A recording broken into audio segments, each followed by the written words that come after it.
और अधिक सत्संग सुनने के लिए हमारे चैनल को सब्सक्राइब करें तथा घंटी जैसे बटन को भी दबाएं और ऑल का ऑप्शन चुनें। सत्संग।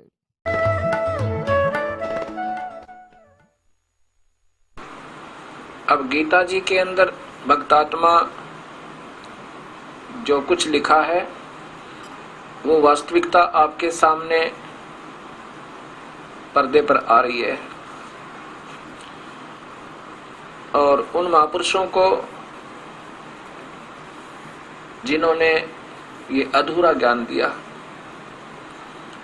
उनसे इस दास की प्रार्थना है कि इस पर पुनः विचार करें, इसको अपना प्रेस्टीज इशू ना बनावें। संतों का कोई प्रेस्टीज नहीं होती, वो तो सत्य की खोज में होते हैं, जब मिल जाए तभी स्वीकार कर लेते हैं। अब आदरणीय सुधांशु जी के बारे में चल रहा है, क्योंकि ज्यादातर भक्तात्मा हमारे पास इनके उपदेशी आए हैं और उन्होंने री उपदेश लिया है।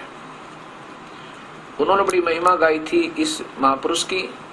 हमने भी सोचा था कि अवश्य विद्वान पुरुष है, कुछ न कुछ सत्य को खोजा होगा, तभी तो इतनी दुनिया को अपने पीछे लगाया है। अब देखा तो वही की वही बात है। अब देखिएगा इनकी एक पुस्तक, अब देखिएगा ये सुधांशु जी द्वारा कृत आदि परम पूज्य सुधांशु जी महाराज के मंगल, ये लेना इधर, ये देखियो,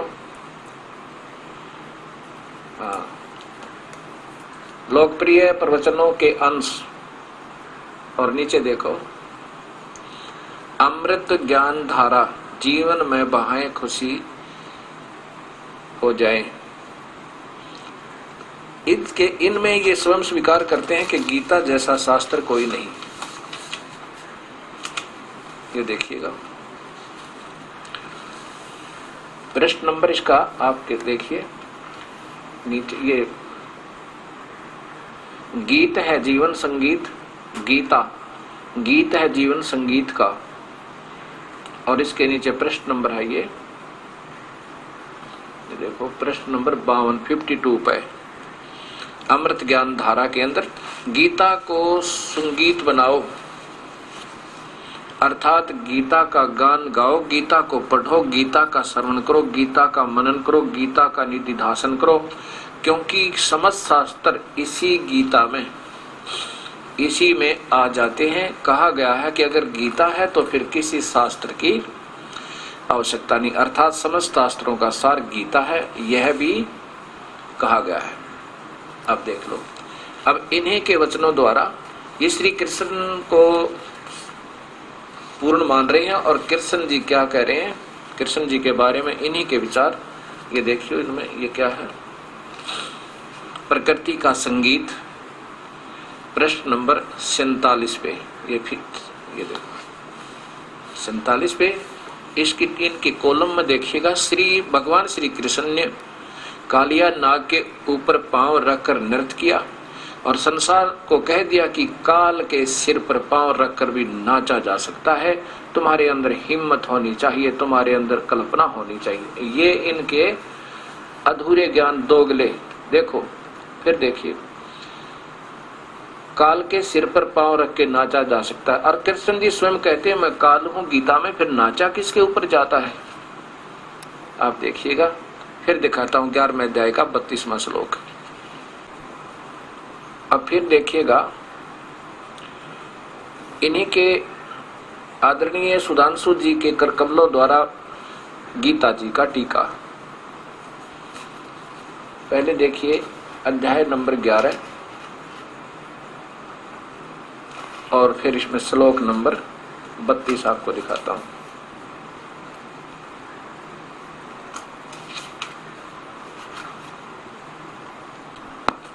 अर्जुन कह रहा है, 31वां श्लोक देखो पहले, मुझे बता कि इतने भयानक रूप वाला तू कौन है, देवताओं में श्रेष्ठ तुझको प्रणाम है। अब डरता हुआ अर्जुन बोल रहा है, मैं जानना चाहता हूं कि तू आदि देव कौन है, क्योंकि मैं तेरे कार्यकलाप को नहीं जानता। अर्जुन पूछ रहा है, ये अर्जुन वाच है। अब 31वें श्लोक की बात है। अब 32वें में भगवान अपना बता रहा। अब एक बात बताओ, ये 32वां, अब ये भी बात सोचने योग्य है कि अर्जुन कह रहा है कि मुझे बताओ आप कौन है। कृष्ण जी को तो वो स्वयं जानते ही थे कि आप एक अच्छी आत्मा हो, हमारे भले में हो, कभी किसी का बुरा करते ही नहीं, सतोगुण हो, नेक आत्मा हो, रिश्तेदार हो। अब वो कहता अब तू बता कौन है मैं तुझे, इतने बूढ़े शिकल वाले, होय होय बकराल रूप वाला, भयभीत होकर कांपता हुआ, सारा कांप रहा है अर्जुन जैसा योद्धा। तो भगवान का जिससे इतना बुरा डर लगे। अब यहाँ देखो, अब 32वां श्लोक देखो। इन्हीं के कर कमलों द्वारा ये स्वयं स्वीकार करता है कि मैं बढ़ा हुआ काल हूं। कौन? श्री कृष्ण मानते हैं ये, लेकिन वो काल है जो कृष्ण जी का भी बाप है, पिताजी है। मैं लोगों का विनाश करने वाला काल हूं और अब बड़ा हो गया हूं। पहले बच्चा था कि मैं अब प्रकट हुआ हूं। मेरी वास्तविकता तुझे अब दिखाई है। कृष्ण में प्रवेश था मैं, और यह इन लोगों का दमन करने में लगा हुआ हूं। ये परस्पर विरोधी सेनाओं में पंक्तिबद्ध खड़े हुए योद्धा तेरे कर्म के बिना भी शेष नहीं रहेंगे। अब 20वां और श्लोक देखो, 11वें अध्याय का ही। क्षमा करना, 21वां श्लोक देखें। उधर वे देवताओं के समूह तेरे में प्रवेश कर रहे हैं। अर्जुन कह रहा है आंखों देखाल, और उनमें से कुछ हाथ जोड़कर तेरी स्तुति करें, कुछ को तो तू खा रहा है। उधर वे देवताओं के समूह तेरे अंदर प्रवेश कर रहे हैं, अर्थात आप खा रहे हो। उनमें से कुछ हाथ जोड़कर तेरी स्तुति कर रहे हैं, बाकी बचे हुए हाथ जोड़कर स्तुति कर रहे हैं। महर्षियों और सिद्धों के समूह इनमें से कुछ को तो खा रहा है, बाकी बचे हुए हाथ जोड़कर मंगल हो, कल्याण हो कहकर अत्यंत प्रशंसा युक्त, प्रशंसा के भयभीत होकर डरे हुए मंत्रों से तेरी स्तुति कर रहे हैं। अब इसी बूंदी शकल न देकर कोई प्रसन्न हो जाएगा, कालजा फट जाए इंसान का। तो यहाँ अब विचार करना भक्त आत्माओं। अब फिर वही सुधांशु जी द्वारा ही ये गीता मैं आपको दिखा रहा हूँ, जो का पहले प्रकरण चल रहा था 7वां अध्याय में। 7वें अध्याय का अब ये 23वां श्लोक में स्वीकार करते हैं भगवान के तीनों गुणों की और उनसे नीचे की जो पूजा करते हैं, ब्रह्मा विष्णु महेश और उनके नीचे के जितने भी अन्य देवता हैं उनकी पूजा करते हैं। ठीक है, जैसा वो करते हैं उनका लाभ उनको मिलता है, लेकिन उन देवताओं को मैंने ही कुछ शक्ति दे रखी, लेकिन उन बुद्धिहीनों का, परंतु इन अल्प बुद्धि वाले लोगों द्वारा प्राप्त किए जाने वाला फल अस्थायी होता है। अन्य देवताओं की पूजा करने वाले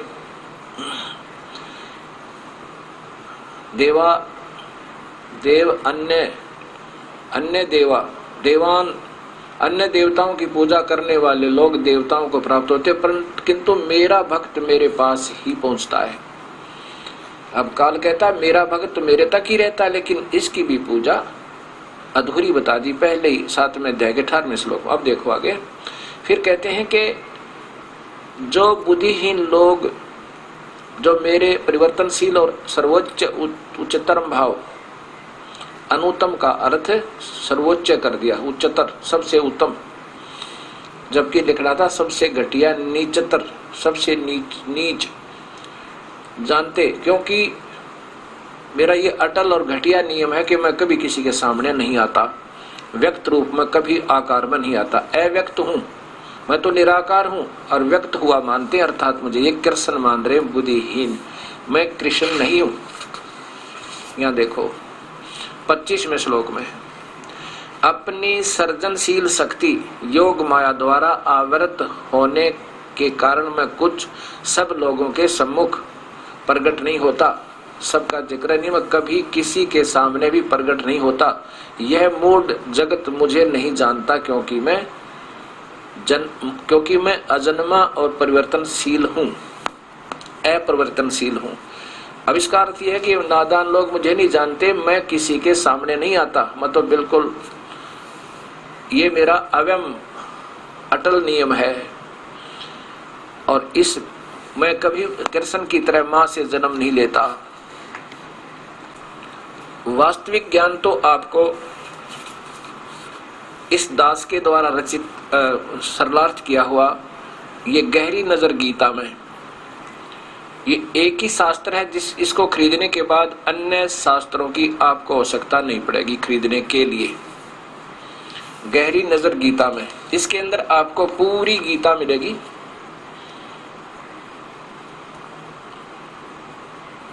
और ज्ञान का अज्ञान पर आक्रमण, इससे आपको सही प्राप्त होगा जो कुछ भी गीता में वास्तव में कहा और क्या वास्तविकता है। अब आप इसमें भगवान कह रहे हैं, काल भगवान ब्रह्म भगवान बोल रहे हैं, ये काल बोल रहा है, श्री कृष्ण जी नहीं बोल रहे। कह रहा कि मैं तो अव्यक्त हूं, निराकार हूं और मैं किसी के सामने नहीं आता, लेकिन ये मूर्ख लोग मुझे कृष्ण की तरह जन्मने और मरने वाला मानते हैं। मैं कभी मां का जन्म नहीं लेता, अर्थात मुझे ऐसे जन्म लेकर जैसे तुम्हारा जन्म हो रहा है, मैं ऐसे कभी व्यक्ति रूप में व्यक्त रूप में नहीं जन्म लेता। इसका जन्म कैसे होता है? जैसे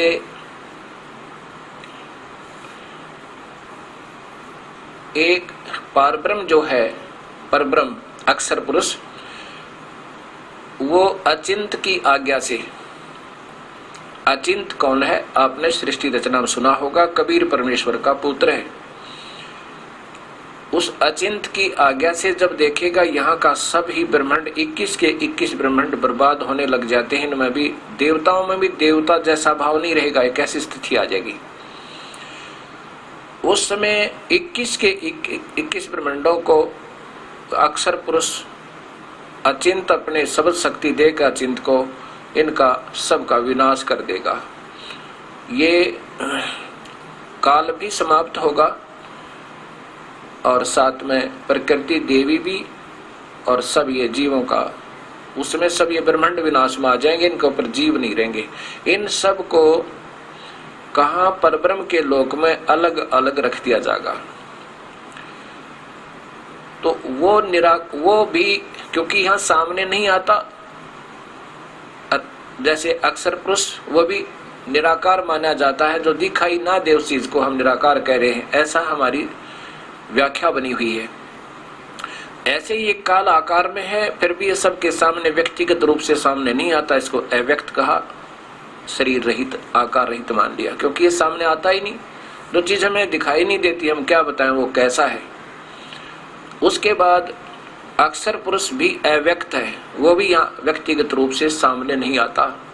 और फिर वास्तव में अव्यक्त वो कबीर परमेश्वर है, जो उनका वास्तविक स्वरूप है, वो इतना तेजो में, और लेकिन वही अपना ही दूसरा रूप बनाकर यहाँ आता, तब हम उसको स्वीकार नहीं करते, उसको भी अव्यक्त कहा है। अब 3 अपने मुख से गीता जी में अपने ही कलम अपने मुख से भगवान काल बोल रहा है कि हम 3 अव्यक्त हैं। मैं तो अव्यक्त हूं ही हूं, क्योंकि मैं किसी के सामने नहीं आता और अपने योग माया से छुपा रहता हूं, अर्थात ये कहीं आकार में है। इसको अव्यक्त इसलिए मानते हैं हम सभी इन भगवानों को, 3 ही प्रभु हैं। अब क्या होता है कि इस परब्रह्म की कैसी मेजरमेंट है, कैसे पैमाना है इन समय के मापने का। जैसे ब्रह्मा जी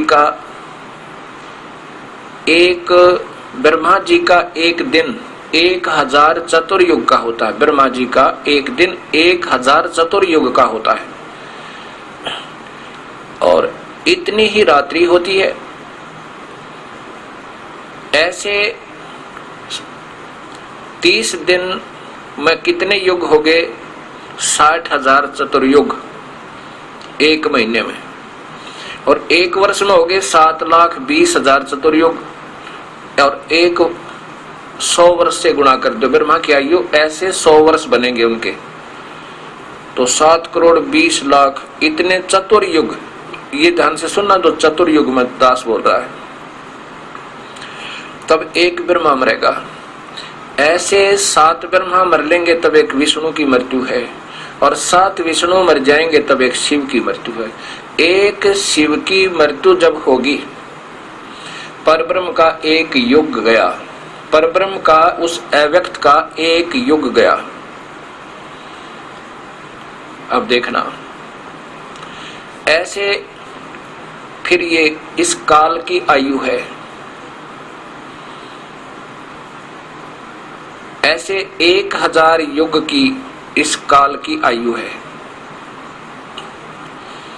1000 युग जब ऐसे बीत जाएंगे तब इस काल की मृत्यु है। और फिर ये सब के सब उस अव्यक्त में, कौन से में, परब्रह्म में लीन हो जाएंगे। ये ध्यान से सुनना, ये बात अभी आपके सामने आएगी।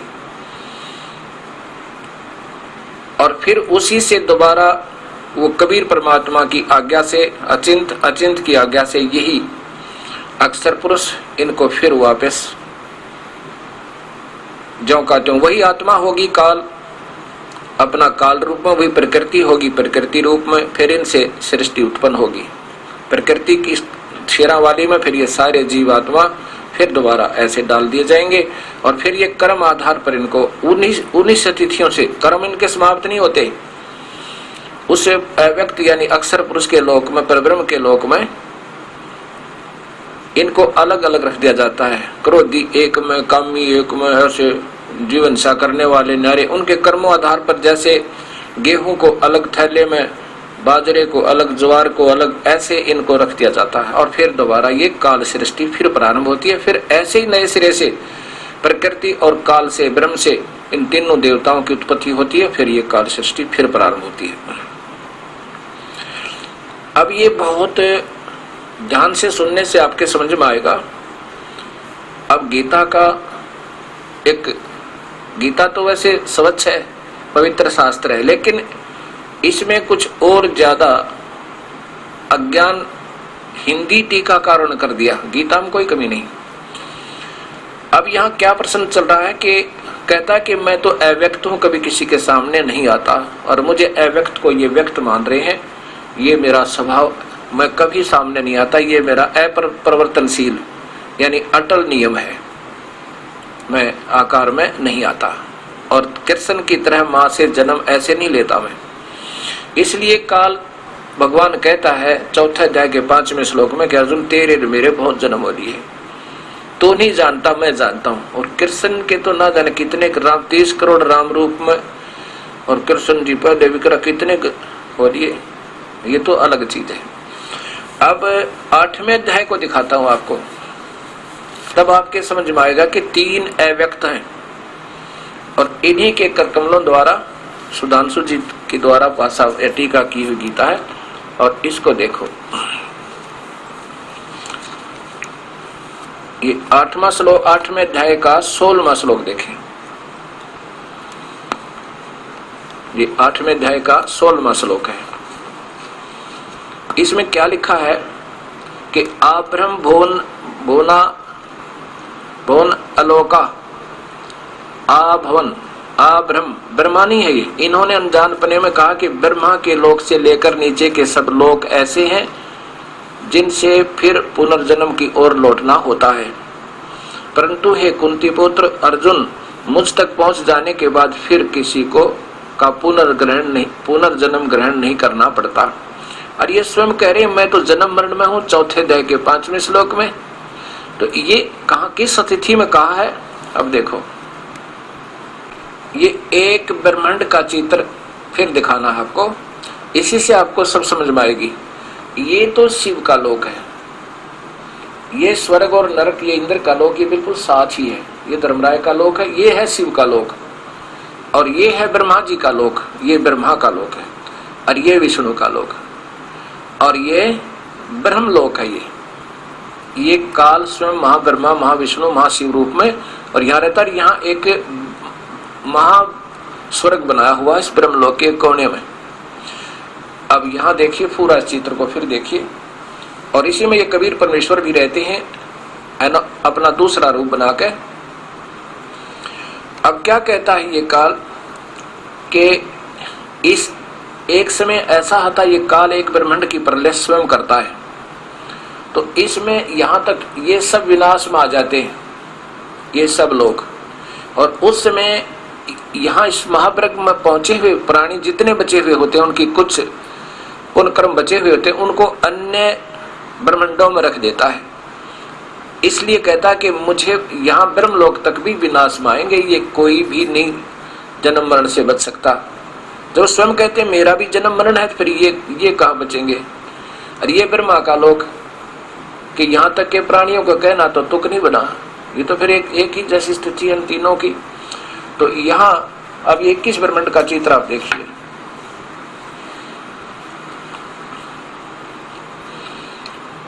ये काल के 21 ब्रह्मांड का चित्र है। अब समझ में आएगा आप जब इसको पूर्ण रूप से समझ जाओगे। तो एक समय ये अक्षर पुरुष क्या करता है, ये परब्रह्म अचिंत की अज्ञात है, इन सब का विनाश हो जाता सब। ये कुल मिलाकर भी ब्रह्मलोक यानी काल लोक है, ये सारा ब्रह्मलोक है, ये सब ब्रह्मलोक कहलाता है। और ये भी एक ब्रह्मलोक है हर एक ब्रह्मांड में, क्योंकि जैसे सेंटर की भी राजधानी है और स्टेट की भी ऐसे। और ये एक महाब्रह्मांड में 5 ब्रह्मांड हैं, जिसमें एक ब्रह्मा विष्णु महेश प्रभु है, श्री कृष्ण, जिसको ये सर्वस्व मान रहे हैं अनजानपने में। अब ये ऐसे समझना इसको कि ये सब विनाश में आएंगे सारे। उसमें वो भी आते हैं जब एक ब्रह्मांड की स्वयं विनाश करता है, जब दूसरी में रख देता है, इसका विनाश करता है, इसको तैयार कर देता है, क्योंकि इसने अपने 1 लाख जीवों का आहार करने के लिए सामान तैयार चाहिए। और जब इसका भी विनाश होता है तो ये सभी प्राणी इसी प्रकार जैसे एक ब्रह्मांड का विनाश करता है, जो इसमें बचे हुए प्राणी होते हैं, ये जो इसमें जो कर्म भोग रहे होते हैं, उनको ये फिर यहाँ दूसरे लोक में रख देता है, उसमें फिट कर देता है। ऐसे ही ब्रह्मा करता है। ये सभी प्रक्रिया ऐसे ही चलती है। अब जैसे एक कल्प जब समाप्त होगा, ब्रह्मा जी का एक दिन एक कल्प माना जाता है। 72 चौकड़ी युग बोला गया है एक ब्रह्मा जी का एक दिन। इसको 1000 चतुर्युग भी कहते हैं, 1000 चतुर्युग भी कहते हैं। और 1000 चतुर्युग का ब्रह्मा का एक दिन, इतनी ही रात। अब जब इस 3 लोकों के प्राणी यानी इस पाताल लोक, इस पृथ्वी लोक में, स्वर्ग लोक में और एक पाताल लोक है, उन तीनों पर प्रलय हो जाएगी, सब प्राणी विनाश में आ जाएंगे। उस समय ये सभी प्राणी ब्रह्मा के लोक में रख दिए जाएंगे। और जो ब्रह्मा जागेगा 1000 चतुर्युग के बाद, फिर उसकी रात पूरी हो जाएगी, तो फिर ऐसे ही इनका जन्म प्रारंभ होगा। ये ऐसे ही ब्रह्मा करता है। ऐसे ही फिर ये काल एक ब्रह्मांड को समाप्त करता है। जब उनके सभी जो ब्रह्मलोक तक पहुंच गए, उनको तो स्वर्ग को, अगले स्वर्ग में भेज देता है, दूसरे ब्रह्मांड में, इसी महास्वर्ग में, क्योंकि उनमें भी ऐसा ब्रह्मलोक है। और बाकी के जो प्राणी हैं उनको वहां रख देता है जब तक कि दूसरा जन्म हो उनका, ऐसे सूक्ष्म रूप में। ऐसा ही जब ये काल लोक सारा विनाश आएगा, 21 ब्रह्मांड का विनाश होगा, तब ये सारे के सारे उस परब्रह्म के लोक में, उस दूसरे अव्यक्त के रूप में रख दिए जाएंगे। अब अव्यक्त 3 है। अब स्वयं इन्हीं की कर कमलों द्वारा आपको दिखाता हूं। अब इसको निंदा ना समझना, ये तो विश्लेषण हो रहा है इस पवित्र गीता का।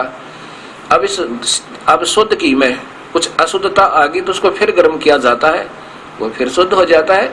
अब ये शुद्ध हो रहा है, इसको निंदा ना समझना। और संत कभी निंदा नहीं करते, और ये दास तो निंदा करने के योग्य ही नहीं। निंदा क्या, निंदा तो महापाप होता है। हम तो वैसे भी डरते डरते इन पवित्र शास्त्रों का व्याख्या कर रहे हैं, और ये भी मद्देनजर रखते हैं कि कहीं इस दास के से कोई ऐसा वचन ना निकल जाए किसी की आत्मा दुख पावे। यदि सत्य ज्ञान के आधार पर दुख पाती है तो अच्छी बात है। वो गर्म हो रहा है, उसमें से खोट निकलेगा, कुछ सोचेगा, विचारेगा कि हमारे गुरुदेव के बारे में ऐसा क्यों कहा गया, तो फिर सोचेगा, इस दास के द्वारा दी गई टिप्पणी पर विचार करेगा, क्योंकि भक्त आत्मा अवश्य सोचेगा, और स्वयं संत भी सोचेंगे, और सोचेंगे तो बात सामने आ जाएगी। ये तो कोई आज कोई किसी को बहकाया नहीं जा सकता। आप इनोसेंट नहीं हो कि आपको मैं बहका दूंगा। हाँ, तब तक इनोसेंट थे जब तक आपको ज्ञान नहीं था, सत्य ज्ञान नहीं था। तब तक तो कोई बहका ले, मंदिर में घंटी बांध के मेरे जैसा पुजारी वो बहका ले, वहां भी हम चले जाते क्योंकि हमें प्रभु की प्यास है। अब ये भक्त संत आत्मा, इनका उद्देश्य तो सही है कि हम मार्ग बताओ भगवान का, लेकिन जो काल भगवान अपने पुत्रों को ही मार्ग नहीं बता रहा, उसको स्वयं भेद नहीं दे रहा। तुम कहाँ तो पैदा होगे, तुम कौन हो, कितना आगे, ब्रह्मा को नहीं मालूम, विष्णु वहां चेत पड़ा शेष सैया पर, देवी भागवत महापुराण पढ़ के देखो। तो फिर इन संतों को कैसे वो ज्ञान दे देगा? वो तो कबीर परमेश्वर की परम कृपा अपने परम संत पर हुआ है और उसके सिर पर बैठा रहे वो मालिक, तब बात बन सके, ना तो यो कभी भी समझ में नहीं आ सकती। अब ये सुविधा होगी कि ये आस्था जैसे पवित्र चैनल ये बधाई के पात्र होंगे। एक दिन बता देता हूं आपको कि ऐसे निर्मल ज्ञान को ये निर्भय के साथ सामने पेश कर रहे हैं, क्योंकि ये शास्त्रों में प्रमाण है। अब यहाँ देखिएगा, अब ये क्या है कि इनकी टिप्पणी, ये पहले तो आप देखिए अध्याय नंबर 8 है, ये इसी सुधांशु जी द्वारा टीका किया हुआ, महाराज जी आदरणीय सुधांशु जी द्वारा टीका किया हुआ। और हाँ ठीक है। अब फिर देखिएगा ये अध्याय नंबर 8 है और इसी में आगे मैं आपको बता रहा हूँ 16 से प्रारंभ किया है। वो तो बाद में बताऊंगा, अभी 8वां अध्याय पूरा सुनाऊंगा आपको, क्योंकि ये ज्ञान ही तो है जो हमने सुनना है, चाहे किसी माध्यम से सुने। ये 16वां श्लोक है। इन्होंने लिख दिया कि ब्रह्मा के लेकर नीचे के सब लोग ऐसे हैं जिनके पुनर्जन्म की ओर लौटना होता है, परंतु हे कुंती पुत्र, मुझ तक पहुंच जाने के बाद फिर किसी को का पुनर्जन्म नहीं धारण करना पड़ता। अब यहाँ ब्रह्मा लोक लिख दिया इन्होंने अनजानपने में, लेकिन ब्रह्मा की तो आगे देखियो, फिर बताऊंगा आपको। अब ये स्वामी आदरणीय स्वामी राम सुखदास जी द्वारा टीका है इसी मद् भागवत गीता का। श्री मद् भागवत गीता सचित्र साधक सजीवनी परिशिष्ट सहित, नीचे देखिएगा श्री राम सुखदास जी, स्वामी आदरणीय स्वामी राम सुखदास जी, इन्होंने भी टीका किया है। और 8वें अध्याय का, ये 8वां अध्याय देखो, अध्याय नंबर 8 श्लोक नंबर 16, आब्रह्म भोना लोका, वही 16वां श्लोक है। इन्होंने लिखा कि हे अर्जुन, ब्रह्म लोक तक, सुधांशु जी लिखते हैं ब्रह्मा के लोक तक, ये लिखा है ब्रह्म लोक तक सभी लोग पुनर्वर्ती वाले हैं, अर्थात वहां जाने पर लौट कर संसार में आना पड़ता है, परंतु हे कौन्तेय, मुझे प्राप्त होने पर पुनर्जन्म नहीं होता। प्राप्त तो इसको हो ही नहीं सकते, पहली बात तो ये है, लेकिन मेरी जो सुविधा प्राप्त करने पर ओम नाम के जापते हैं, ये ब्रह्मलोक दिखाना था कि इन्होंने लिखा ब्रह्मलोक और वो कह रहे हैं ब्रह्मा का लोक। और फिर साथ में 70वें श्लोक में क्या लिखा है इन्होंने कि देखिए यहां नीचे से, ये 70वां श्लोक है, इसका कैसे अर्थ किया है इन्होंने, जो मनुष्य, ये देखो, जो मनुष्य ब्राह्मण है, ये देखो ब्राह्मण है, ये नोट ब्रह्मा, ब्रह्मा ही लिखा जाता है यहाँ पर, होता है ब्राह्मण है।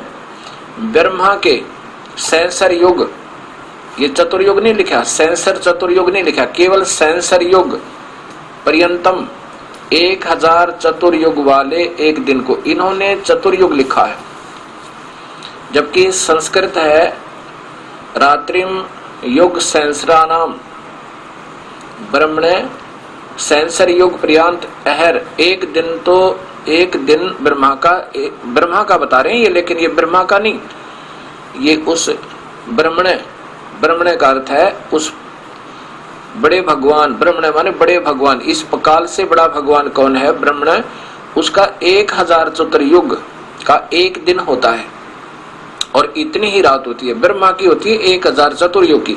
अब इन्होंने ज्ञान था अन्य शास्त्रों से लिख दिया 1000 चतुर्युग वाले योगी वाले एक दिन को, और सहस्र युग वाले ऐसे। ये देखो अब ये विचलित है बेचारे, कभी ब्रह्मा को ब्रह्म बता देते हैं, कभी ब्रह्मा का कोई। अब ब्रह्मा का लिखना पड़ा तो ब्रह्मा के तो चतुर्युग ही होते हैं, ऐसा ही है। लेकिन उस ब्रह्मण या अक्षर ब्रह्मण है, ये देखो इन्होंने लिखा है ब्रह्मण, नोट ब्रह्मा। ब्रह्मण को फिर यहाँ ब्रह्मा कर दिया अनजानपने में। बड़ा भगवान, इस ब्रह्म से भी ऊपर जो ब्रह्म है वो भगवान ब्रह्मण है, उसके होते हैं ये 1000 युग, और ब्रह्मा के होते हैं 1000 चतुर्युग। ये अनजानपने में ब्रह्म को ही ब्रह्मा बड़ा बना देते हैं कभी, क्योंकि इनका भी दोष नहीं, हम भी इसी अंधेर में थे पहले। आगे लिखा है चतुर्युग वाली उनकी एक रात जानते हैं, वो मनुष्य सही समझते हैं। वे मनुष्य ब्रह्मा के दिन और रात को जानने वाले हैं, ब्रह्मा के। अर्थात इसका अर्थ ये बना है कि वो सही प्रकार से जानते हैं, जो सही ज्ञान वाले हैं वही बता सकें ये कैसे है ये दिन और रात। इसी का प्रमाण इस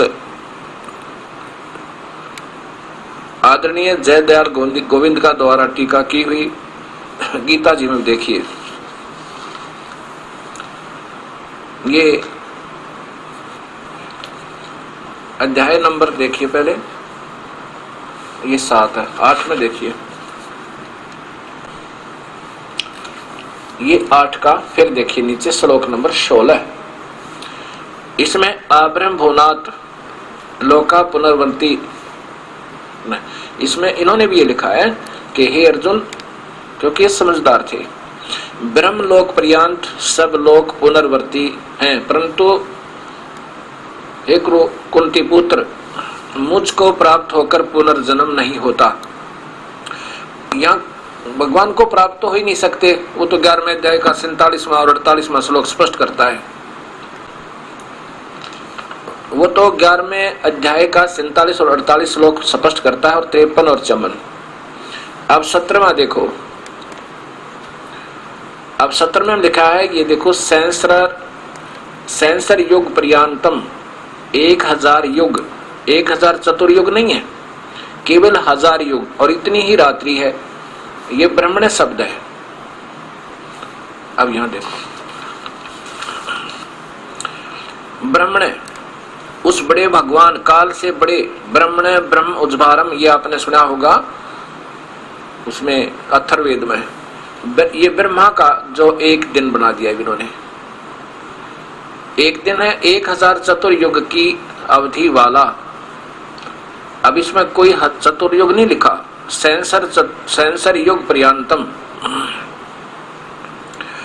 इन्होंने क्योंकि ज्ञान था, अन्य शास्त्रों में लिखा कि ब्रह्मा की आयु का एक दिन 1000 चतुर्युग का ही होता है, इसमें कोई संदेह नहीं। लेकिन यहाँ उसका जिक्र नहीं, ये तो सेकंड अव्यक्त का है, जो परब्रह्म का जिक्र है, और इतनी ही उनकी 1000 युग की इन्होंने चतुर्युग लिखा, रात्रि होती है, तत्व से जान लेते हैं वो योगीजन, काल के तत्व को जानते। बस ये सही लिखा है कि बस इसको जो समझ लेगा वो सही काल न जानने वाला है और सही समय का हिसाब लगा रहा है। कि अब फिर देखिएगा सुधांशु जी द्वारा ही, क्योंकि इन्हीं के द्वारा टीका का अब आगे चल रहा है। ये देखो, ये 16, अब 16 इन्होंने किया है। 17 में क्या लिखा है कि वो तो ब्रह्मा का ही मानते हैं, इधर भी इन्होंने ब्रह्मा ही माना है। इधर देखिए 16 में भी इनको ब्रह्मा कहा है कि ब्रह्मा के लोक से लेकर नीचे के सब लोग, जबकि आब्रह्म ब्रह्मा नहीं है। और यहाँ देखो ये ब्रह्मण है, ब्रह्मण है। तो जो लोग इस बात को जानते हैं कि ब्रह्मा का एक दिन 1000 युग की अवधि का होता है, नहीं, इन्होंने संस्कृत सरलार्थ यहाँ इसका ठीक कर दिया, चतुर्युग नहीं लिखा। तो इससे ये सिद्ध है कि इनको ये भी नहीं मालूम कि ब्रह्मा का एक दिन कितना होता है। शास्त्रों में प्रमाण है ब्रह्मा का एक दिन 1000 चतुर्युग का होता है। और दूसरे संत थे वो इनसे अच्छे ज्ञाता हैं शास्त्रों के, उन्होंने ठीक लिख दिया अपने हिसाब से कि ये इतना ही होना चाहिए था, यहाँ कैसे अधूरा रह गया। 1000 युगों की अवधि या चतुर्युग, अगर ब्रह्मा का मानते चतुर्युग लिखते ये, इसे सिद्ध होता है इन्होंने अन्य शास्त्रों का भी ज्ञान नहीं है। और यह ब्रह्मा की रात्रि 1000 युग लंबी होती है, वह दिन और रात को बनाने वाले व्यक्ति हैं, भगवान है। अब यहाँ 18वां देखें, दिन के आने में पर व्यक्त से अव्यक्त से सब वस्तुएं प्रकट हो जाती हैं। देखो, दिन के आने से ये उस परब्रह्म का दिन जब आवेगा तब ये उससे सब निकल आएंगी, प्रकट हो जाते हैं, और रात्रि आने पर ये वस्तुएं फिर उसमें लीन हो जाती हैं।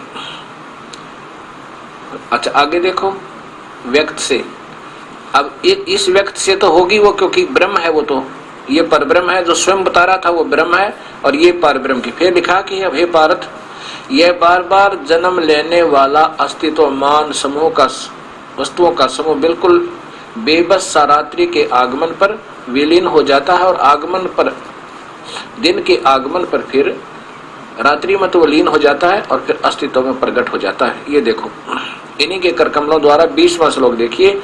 परंतु इस अव्यक्त से भी परे, एक तो अव्यक्त स्वयं काल कह रहा मैं अव्यक्त हूं, फिर ऊपर बताया कि ये सब उसमें लीन हो जाते हैं, उस व्यक्त से फिर प्रकट होते हैं, अव्यक्त से उस, ये देखो ऊपर वाला, फिर देखिए 19वां, कि दिन के आने पर अव्यक्त से सब वस्तुएं प्रकट होती हैं। कौन से अव्यक्त से? परब्रह्म तय, और ये भी अव्यक्त है, काल भी अव्यक्त है। अब देख 20वें में इन्हीं के कर कमलों द्वारा, परंतु इस अव्यक्त से भी परे एक और अव्यक्त, उस अक्षर पुरुष से भी ऊपर एक और अव्यक्त है, सनातन अस्तित्व है, वो कभी विनाश न होने वाला भगवान है, जो सब अस्तित्वमान वस्तुओं के नष्ट हो जाने पर भी नष्ट नहीं होता। ये देखो, 3 अव्यक्त हो गए और 3 ही भगवान है, और यही 15वां अध्याय आपको बताएगा। अब सुधांशु जी द्वारा ही वही गीता आपको दिखा रहा हूं, पंचोदश अध्याय, इसमें 16 और 17 और 18 श्लोक, यहां देखिएगा, ये 16 और नीचे 17, ये स्पष्ट है। इस संसार में क्षर नाशवान, अक्षर अविनाशी, ये 2 प्रकार के पुरुष हैं। ये देखो, ध्यान से देखना श्रोताओं और दर्शकों, प्रिय भक्तात्माओं, ये सामने सच्चाई आ रही है। संपूर्ण प्राणियों के शरीर नाशवान और कटुस्थ अर्थात जीवात्मा अविनाशी कहा जाता है। 2 ही सती तो भगवानों की, पुरुष माने भगवान है, एक तो नाशवान क्षर है और अक्षर पुरुष अविनाशी कहा है। ये 2 प्रकार के पुरुष है, पुरुष से लिख दिया इन्होंने, यहां भगवान लिखना था। और संपूर्ण प्राणियों के शरीर भी ऐसे ही है, ये तो नाशवान है स्थूल शरीर तो, और जीवात्मा अविनाशी है। अब 17वें श्लोक में आपने ये 18वें श्लोक में ये याद रखना पड़ेगा, ये शरीर, संपूर्ण प्राणियों के शरीर नाशवान कटुष्ट जीवात्मा, ये काल 18वें में कहता है कि मैं तो केवल इस क्षरत, ये जो अक्षर और ये अक्षर, क्योंकि ये जो मेरे लोक में जितने भी प्राणी हैं, चाहे वो देवता, चाहे ब्रह्मा विष्णु महेश या कीड़ी कुंदर कुछ भी हैं, उनसे ही मैं तगड़ा हूं 21 ब्रह्मांड में, लेकिन वास्तव में परमात्मा तो कोई और है, वो इसमें बता रहा। देखिए, उत्तम पुरुष है तो अन्य ही, ये विचलित है, यहाँ पुरुष माने परमात्मा लिखना था, उत्तम भगवान तो कोई और है, और इसमें आप ही भगवान ने लिख दिया है परमात्मा इति उद्धारते, उसको जिसको भगवान कहते हैं, पुरुष माने भगवान।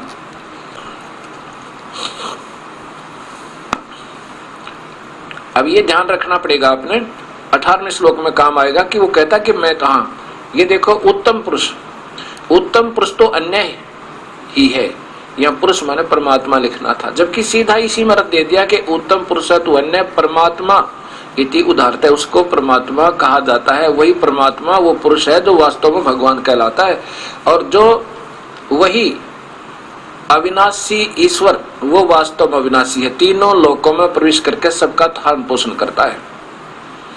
वो परमात्मा और है। तीसरा अव्यक्त जो कहा है वो है वास्तव में अवयम ईश्वरम, ईश्वर है, वो वास्तव में अविनाशी परमात्मा है। और मैं तो, काल भगवान कह रहा है, मैं तो केवल, ये देखिएगा 18वां श्लोक, कि मैं तो केवल इसलिए पुरुषोत्तम कहलाता हूँ वेद में और लोक में। वैसे तो लोक वेद होता है सुनी सुनाई बातों में, इस लोक में, काल के लोक में, और इस वेद के आधार पर मुझे केवल इसलिए भगवान उत्तम भगवान कहते हैं। मैं उत्तम नहीं हूँ, क्योंकि मैं क्षर से अतीत और अक्षर से भी उत्तम हूँ।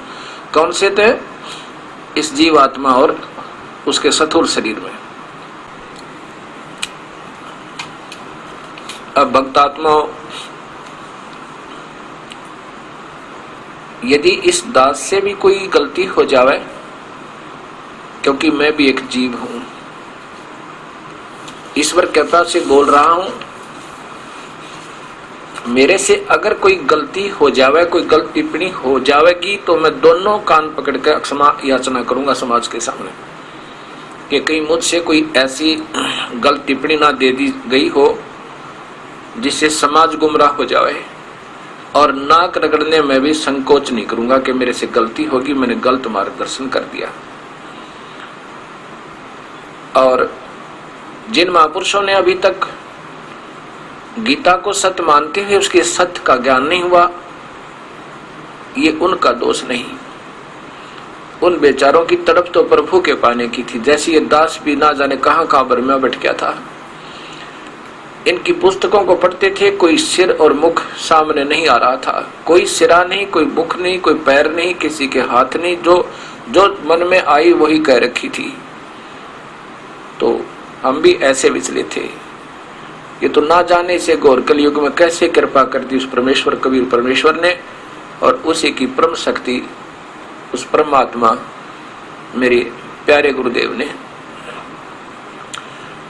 न ये दो कोटि का जीव और ऐसे निर्मल ज्ञान को ऐसे कैसे समझा सकता था, उस परमेश्वर की रजा है, कबीर परमेश्वर की, अनंत कोटि ब्रह्मांड के मालिक की। और वही अपना आप सत्य अपने बच्चों को, क्योंकि हम सभी उसी की आत्मा है। अब काल ने हम सबको भ्रमित किए हुए काल अपने पिता का, हमारे को अपने पिता का वास्तविक ज्ञान होने नहीं देता।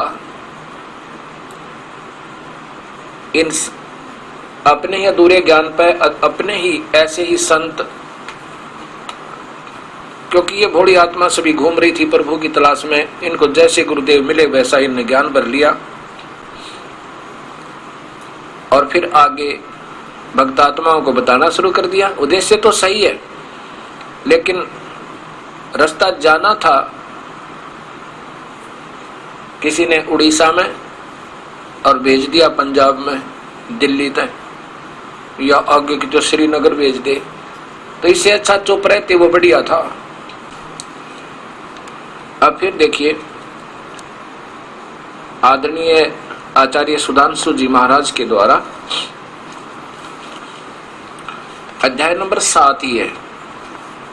अब इससे आगे चलेंगे, क्योंकि अभी आपने 24 और 25 सुन लिया। ये देखो, ये आपने 25 का व्याख्या सुनी,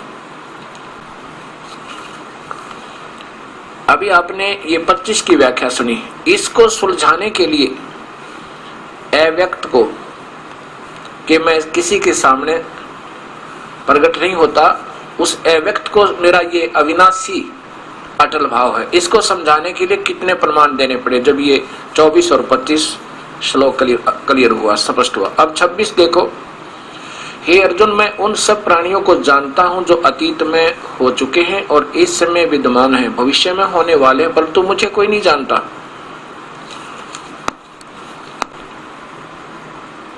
इससे स्पष्ट है कि 21 ब्रह्मांड में जितने प्राणी हैं उनके जन्म जो होने हैं और जो अभी बकाया हैं और जो अब वर्तमान में है और आगे होंगे, उन सब को काल जानता है, क्योंकि इनका लेखा जोखा इसी के पास है। लेकिन काल को कोई नहीं जानता।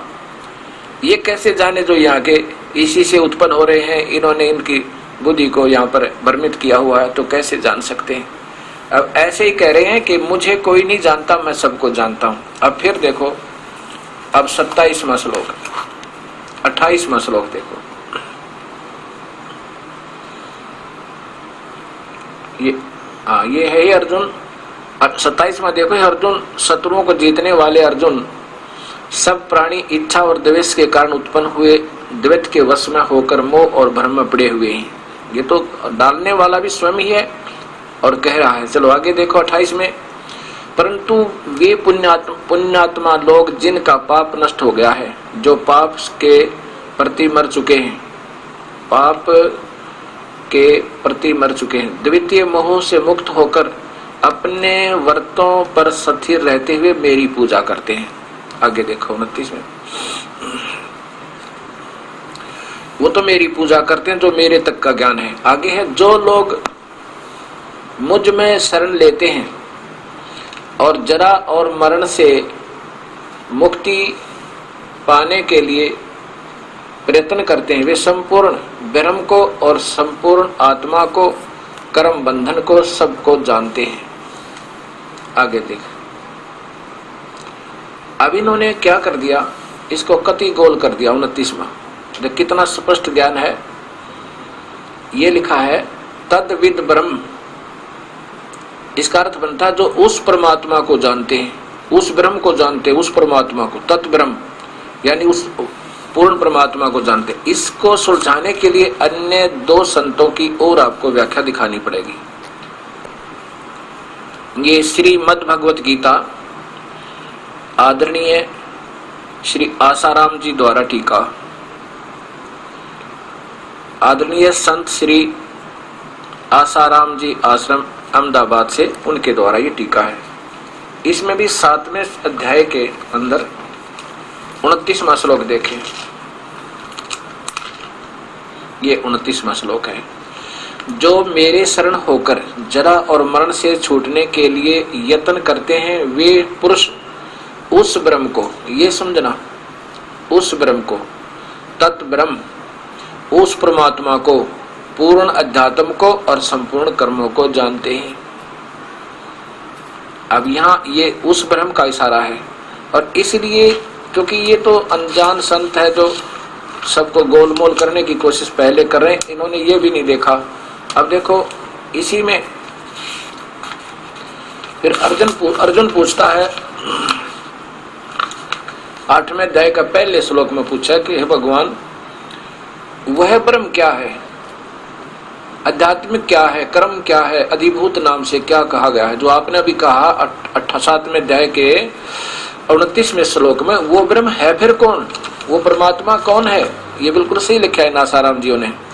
और यहाँ भी आसाराम जियों ने बहुत ठीक लिखा, क्योंकि ये संत हैं, जहाँ इनके बस से बाहर हुई वहाँ अलग बात है, लेकिन अनर्थ बिल्कुल नहीं किया इन्होंने।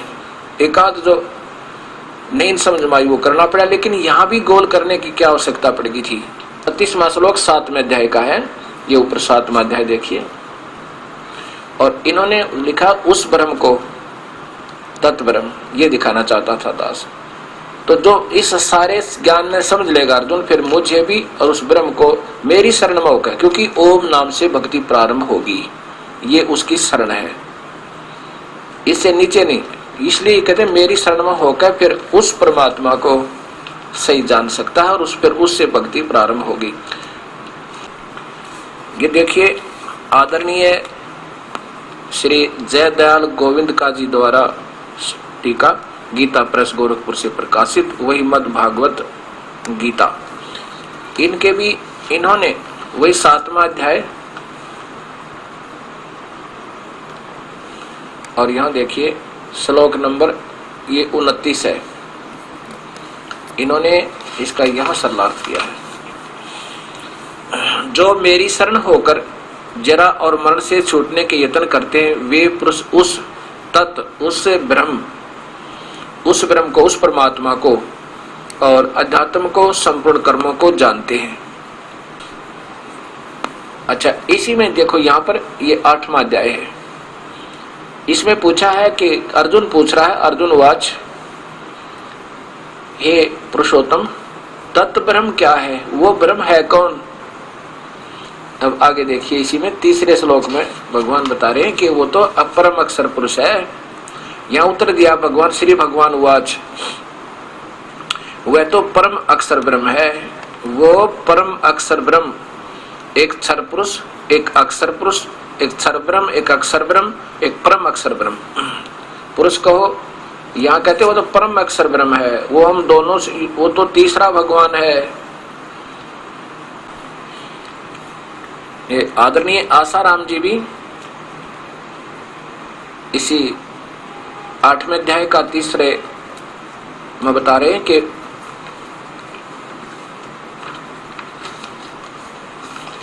ये देखिएगा अध्याय नंबर 8वां अध्याय कि अर्जुन पूछता कि वह ब्रह्म कौन है, वह ब्रह्म क्या है, तो तीसरे में उत्तर दे रहे हैं ये स्वयं श्री भगवान ने कहा कि परम अक्षर ब्रह्म है, वो पूर्ण परमात्मा है, अपना नहीं बताया कि मैं हूं। अब देखो सुधांशु जी द्वारा, अब भक्तात्मा अब स्वयं निर्णय करेंगे। ये दास किसी को छोटा या बड़ा बताने योग्य नहीं है, क्योंकि मैं सबसे निम्न सत्र का प्राणी हूं और प्रभु ने मेरी ड्यूटी लगा दी इस सत्य को ऊपर लाने के लिए और अनजान लोगों की दृष्टि में निंदा का पात्र बनने की। लाल को ढूंढने के लिए कीचड़ में जाना पड़ सकता है, गोबर में भी जाना पड़ सकता है, टिट्टी में भी हाथ देने पड़ सकते हैं। तो और ये तो पवित्र पुस्तकें हैं, इनमें थोड़ी सी मेहनत की ही आवश्यकता है और कृपा परमेश्वर की। तो बेशक अनजान व्यक्ति आज मुझे निंदक जानेंगे, लेकिन एक दिन आपके हृदय में एक विशेष स्थान बनेगा इस दास का। दास का तात्पर्य ये नहीं है कि मैं अपनी महिमा का भूखा हूं, लेकिन हृदय में एक विशेष स्थान बनेगा इस दास का। दास का तात्पर्य ये नहीं है कि मैं अपनी महिमा का भूखा हूं, लेकिन इस सच्चाई का जो थोड़ा बहुत सच्चाई को बताता है या कोई ऐसा ज्ञान देता है, उसके प्रति स्वयं श्रद्धा बन जाती है। लेकिन मैं श्रद्धा के योग्य भी नहीं हूं, इसलिए कहना पड़ा कि आप अभी मुझे निंदक जानेंगे, लेकिन फिर याद करोगे इस आस्था चैनल को, ये सारा संसार याद करेगा कि ऐसा परम रहस्य है और संसार के सामने इतनी कटु सत्य को कैसे हिम्मत की इन्होंने ऐसे चैनल पर लाने की।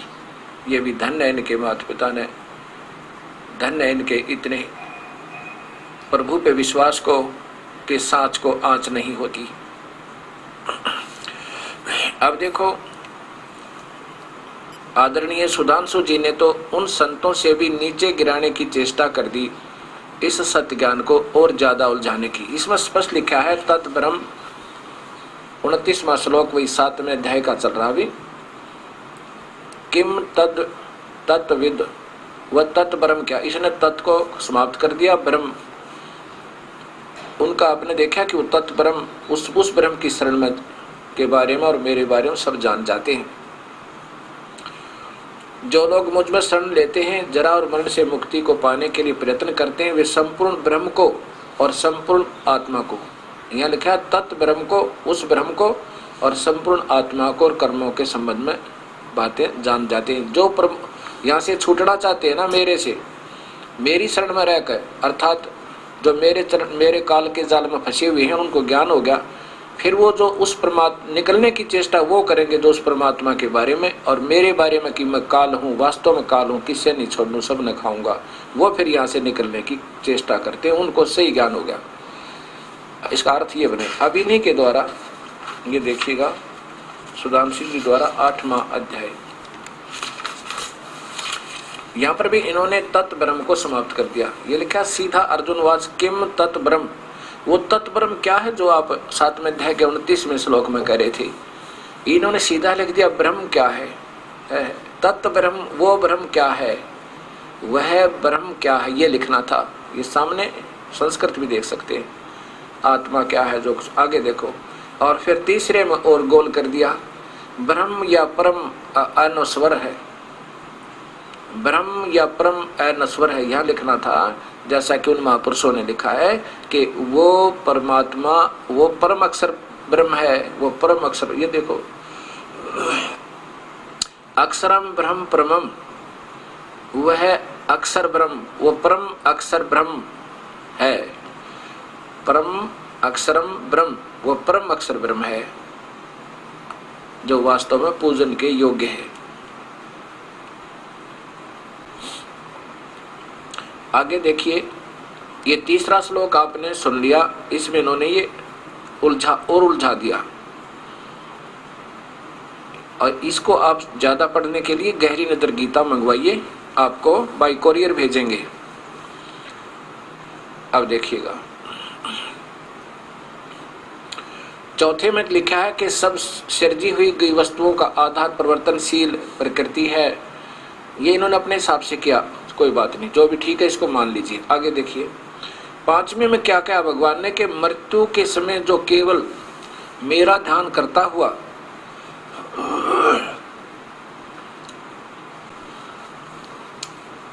क्या लिखा है कि मृत्यु के समय, ये काल भगवान बोल रहा है, मृत्यु के समय जो केवल मेरा ध्यान करता हुआ अपने शरीर का त्याग करके इस संसार से प्रयाण करता है, वह मेरे पद को प्राप्त होता है। इसमें कोई संशय नहीं, बिल्कुल सही है। ओम नाम का जाप करते हुए प्राण त्याग जाओगे तो केवल ब्रह्म लोक तक पहुंच जाओगे, उस महास्वर्ग में। सत्य। आगे देखिए, छठे में कहा कि किंतु कुंती पुत्र, अंतिम समय में मनुष्य जिस समय की दशा को ध्यान करता हुआ शरीर त्यागता है, वह उसके ध्यान सदा मगन रहता है, उस दशा को प्राप्त होता है। इसमें सीधा लिखा है कि जो मेरी पूजा करे तो मेरे को प्राप्त होगा, और उस भगवान को बजेगा और तो अंत में उसका उसी में ध्यान होगा तो उसको प्राप्त होगा। दो बात ही को ना। कितना पवित्र ज्ञान है गीता जी का, कितना श्रेष्ठ और तरती वाइज है। काल भगवान कह रहे हैं कि यदि मेरी तो भक्ति करेगा, ओम नाम के जाप तो बता रखी है कि मेरा मंत्र तो ओम नाम तो चलेगा, और इसका जाप करता हुआ और मेरा अंत समय में मेरे ही सिमरण में तेरा ध्यान रहेगा, क्योंकि जिसका सिमरण जो करेगा अंत समय में उसी का ध्यान रहेगा, तो मुझे प्राप्त होगा, इसमें कोई शंका नहीं। और फिर छठे में बताया है कि जो जिस अतिथि में और जिसका भी सिमरण करता हुआ अंत समय में ध्यान में, अंत समय में जिसका ध्यान करता है मृत्यु उस वेला में, तो वो उसी को प्राप्त होता है। तो इससे फिर कह रहा है कि तुम युद्ध भी कर, आगे देख 7वें में, तो युद्ध भी कर और मेरा सिमरण भी करे तो मुझे ही प्राप्त होगा, बिल्कुल कोई संदेह नहीं। और 8वें में फिर देखना, 8वें श्लोक में स्पष्ट कर दिया, उस परमात्मा की भक्ति करनी, तत्ब्रह्म, जो पहले बताया था। ये वही गीता आदरणीय आचार्य सुधांशु जी महाराज द्वारा टीका है। इसी में इन्हीं के करकमलों द्वारा 7वां श्लोक देखिए 8वें अध्याय का, इसलिए तू सदा मुझे याद कर। छठे में स्पष्ट कर दिया कि मेरी भक्ति करेगा, मुझे जिसका जो भजन करेगा उसी को प्राप्त होगा अंत समय में, क्योंकि जो पहले भजन किया होगा उसी का ध्यान रहेगा। इसलिए तू सदा मुझे याद कर और युद्ध कर। जब तेरा मन और बुद्धि मेरे और एकाग्र रहेगी तो निसंदेह मुझे ही प्राप्त होगा। बिल्कुल सही है, अपने ही कर कमलों से सुधांशु जी लिख रहे। आगे देखना 8वें में, हे पार्थ, जो व्यक्ति निरंतर अभ्यास द्वारा चित्त को योग में लगाकर उस परम पुरुष का ध्यान करता है। अब कहां तक छुपाओ बेचारे, कहां तक छुपा सकते हैं सच्चाई को। ओए होए होए। हे पार्थ, जो व्यक्ति निरंतर अभ्यास द्वारा चित्त को योग में लगाकर उस परम पुरुष का ध्यान करता है और अपने चित्त को कहीं भटकने नहीं देता, वह अवश्य ही उस दिव्य और सर्वोच्च पुरुष को प्राप्त करता है। ये मालिक, वह अवश्य ही उस दिव्य और सर्वोच्च पुरुष को, परमात्मा को, यानी काल से ऊपर सर्वोच्च सबसे ऊपर वाला तीसरा भगवान, उसी को प्राप्त करता है जो उसका ध्यान करता हुआ शरीर छोड़ता है। तो आगे देखो 9वें में, जो व्यक्ति दृष्टा उस पुरातन शासक का ध्यान धरता है, ये सीधा है, ये कवि मानो कबीर परमात्मा, उस कबीर का ही इन्होंने दृष्टा लिखा है। जो व्यक्ति उस कबीर परमात्मा का, वही पुरातन शासक, वास्तविक सबसे पहले वाला भगवान का ध्यान धरता है, जो कि सूक्ष्म से भी सूक्ष्म है और सबका धारण करने वाला वो तीसरा भगवान, जिसके रूप का ध्यान भी नहीं किया जा सकता और अंधकार से परे सूर्य के समान रंग वाला है। अब ये अपने हिसाब से इन्होंने थोड़ा सा चेंज कर दिया, कोई बात नहीं, इसी को सत्य मानकर चलते रहिए, इसमें ज्यादा फर्क नहीं पड़ेगा। अब ये क्या किया कि वो परमात्मा कबीर है, ये कवि, वो वास्तव में वो परमात्मा सर्वशक्तिमान है और उसका ध्यान करता है, तो उसको ही, वो तो बहुत अंधकार से दूर है, यानी वो वास्तव में उसमें कोई गड़बड़ नहीं। ये देखिए अब 9वां और देखो 10वां। जो व्यक्ति इस संसार से प्रस्थान के समय मन में भक्ति और योग बल के स्थिर करके अपनी प्राण शक्तियों को भावों के मध्य में भली भांति स्थापित करके वैसा करता है, वह उस दिव्य परम पुरुष को प्राप्त होता है। अब देख लो, उस दिव्य परम पुरुष पूर्ण परमात्मा को प्राप्त होता है, ये अपने ही हाथों से लिख रहे हैं। और ये सिर्फ कृष्ण जी को सर्वस्व सर्वशक्तिमान और फिर शिव जी पर पहुंच गए।